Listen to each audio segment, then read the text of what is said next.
Huffington Post has a really interesting story about how Democrats are trying to take back seats in across the country in the different state races. Now, they've had a lot of success doing that lately, but it has been unexpected candidates, not the ones that have gotten the most financial backing, but the ones that have gotten the most grassroots support. Has the Democratic Party learned anything from that? Unfortunately, most of you know how this story is going to end. No, not remotely. So Itai Vardy at HuffPost with an excellent article, so I'm going to quote it at length. Begins this way. When Democratic legislators gathered in a hotel in Portland, Maine for a 2-day policy conference last August, they were joined by a host of corporate interests who have good reason to want in on those conversations. Indeed, those interests do not necessarily align with the citizens.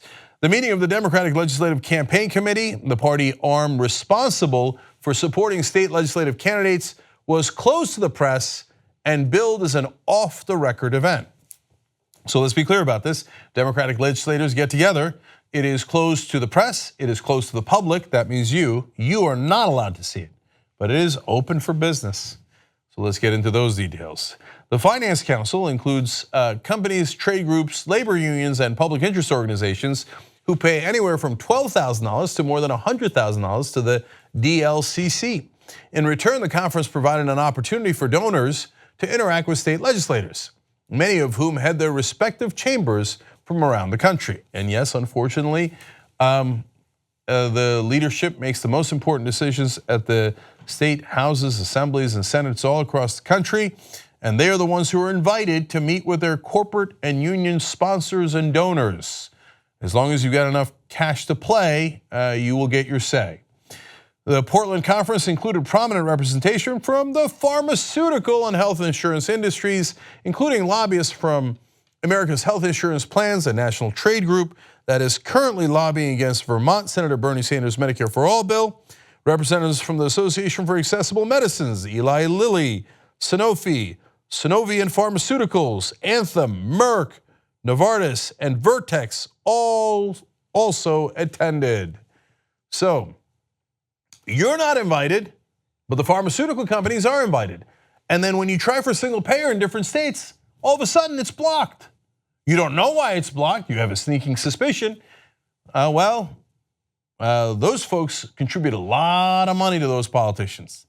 And you give a lot of money to politicians, and then you get to have nice cushy meetings with them in Portland, Maine, where you can talk their ear off for hours and hours and tell them how important it is to not have single payer, to not have Medicare for all, to make sure that those private pharmaceutical companies and healthcare and insurance companies continue to make overwhelming profits, how important it is for business and for the quote unquote economy, but not necessarily for the citizens. Representatives from the Edison Electric Institute, the powerful national trade group advancing utilities interests, were also present, as were the American Fuel and Petrochemical Manufacturers, the Nuclear Energy Institute, McDonald's, Coca-Cola, Comcast, Monsanto, eBay, and Wells Fargo. You don't have to hate those companies. I like a Big Mac. I've been known to have a Coke time or two. I probably have unfortunately consumed something Monsanto has made, but that isn't the point. The point is, should corporations be able to have an audience that is paid for with your state legislators? Do you get the same kind of access? I know the answer. The answer is hell no.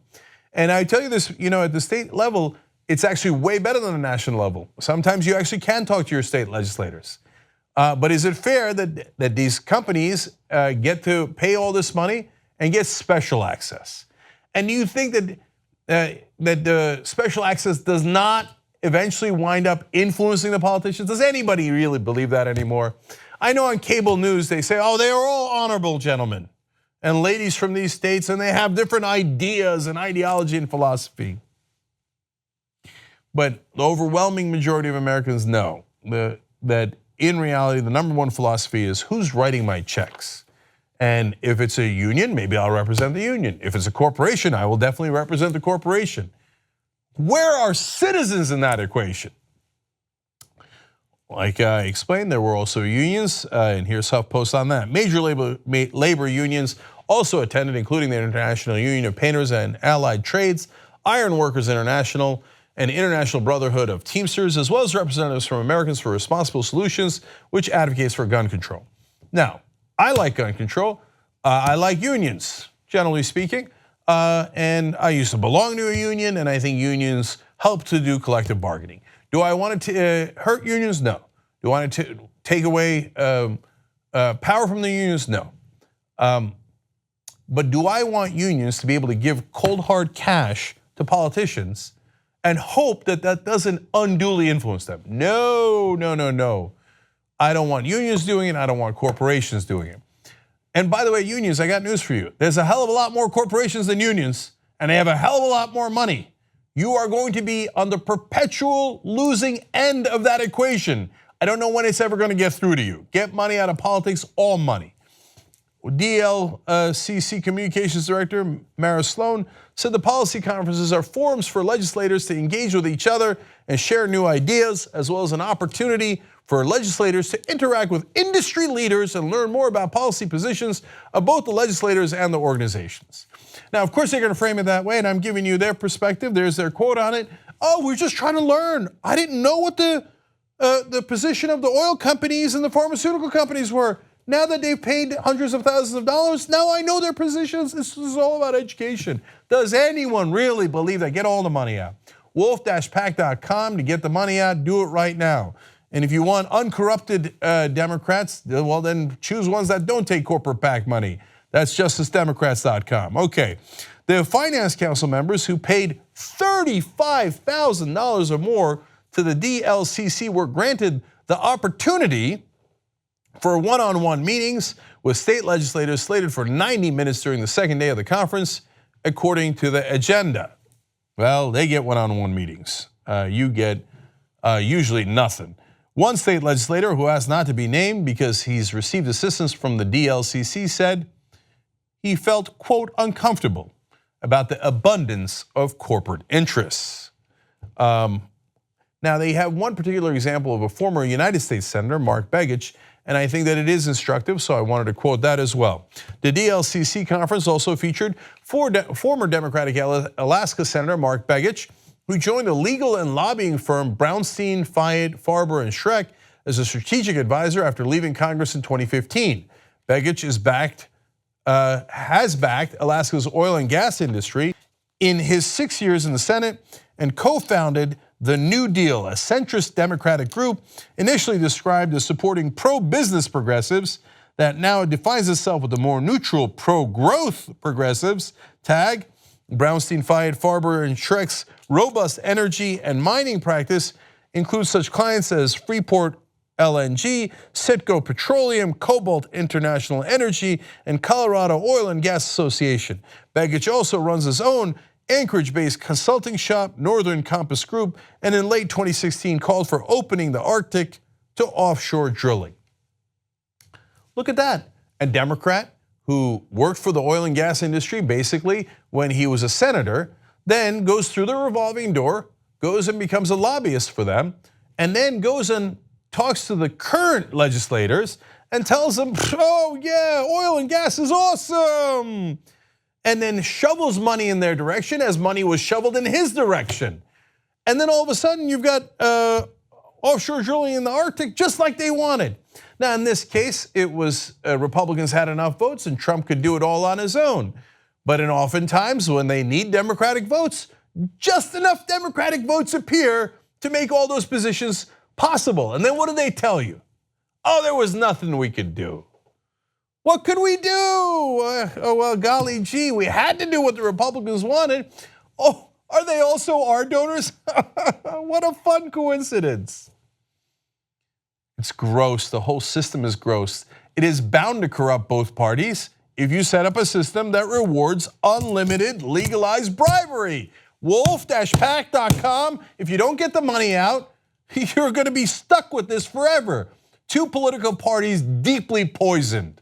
One more quote here from Mara Sloan, who's the communications from the DLCC, says, no, the DLCC does not take policy positions and there is no quid pro quo expected from anyone attending our conferences. We are working every day to close the fundraising gap with the Republicans who regularly outraise us. In other words, what do you want us to do? The Republicans are even more corrupt than us. And they say that they do exactly what the corporations want them to do. Whereas we kind of mainly do what the corporations want us to do. Hey, we don't spell it out, there's no quid pro quo. What do you think they're paying all that money for? And they give you all that money the first time. Why did they give it the second time? Because they got a return on investment. These are not nonprofits. They're all in the business of maximizing profit. If they give you money the second time, that means you help them maximize profit to their advantage and not to our advantage. The guy who clearly outlined this Democratic conundrum, as so he thinks it is, was Barney Frank. He talked to TYT Politics during the 2016 campaign. This short little clip gives you exactly what is wrong with the Democratic Party, and they don't even realize it. Watch. Do you think it would really be better for liberals, regulators, if all the money from the banks went to Republicans as opposed to just 80%? Because we could accomplish that. We could refuse to accept any. Yes, that's what I want. Not because I'm impractical, but because if you take 20% of the banker money, that means you will lose forever. You signed on to a system where you have a permanent, massive disadvantage. Isn't the smarter idea to say, I am uncorrupted and I will fix this system? Because if you maintain the system, yes, Barney Frank, you might have a lot of power and privilege and money. Congratulations to you. And Mark Begich could be a lobbyist forever and make tons of money drilling in the Arctic and enabling all of the corporate priorities. But the Democrats will be forever consigned to the minority party, not because they are the minority in the country, not because the Americans don't agree with our positions. Almost every policy position Americans are progressive on. I could show you poll after poll. It is not my opinion, it is facts based on polling. So why do Democrats lose? Because they are paid to lose. They are part of a corrupt system where their job is to lose. So the DLCC and Barney Frank go around, what do you want us to do, not take any money? I mean, our job is to be a little less corrupt than the Democrats and to get our ass just kicked one election after another. And that is why at the state level, Democrats have lost 1,000 seats. Think about the severity of the problem. 1,000 seats they lost.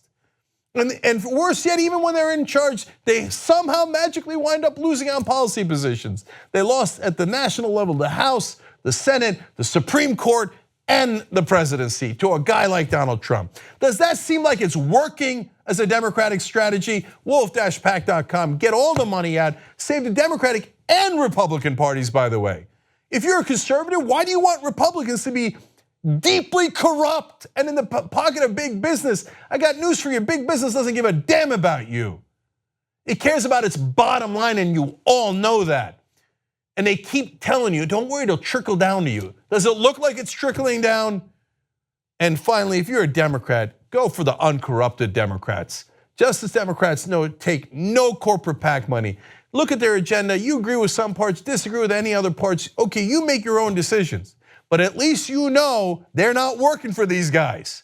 Whereas unfortunately, so much of the others, especially at the national level, and unfortunately in the leadership levels at the states, they're working for somebody, but it ain't you. What you just watched was one of the videos that we do today, but we actually do a whole 2-hour show every single day. It's a podcast, you can watch it in video or listen to it as audio. You can download it, you can stream it, and you get it completely ad-free if you could become a member of the Young Turks. TYTnetwork.com/join.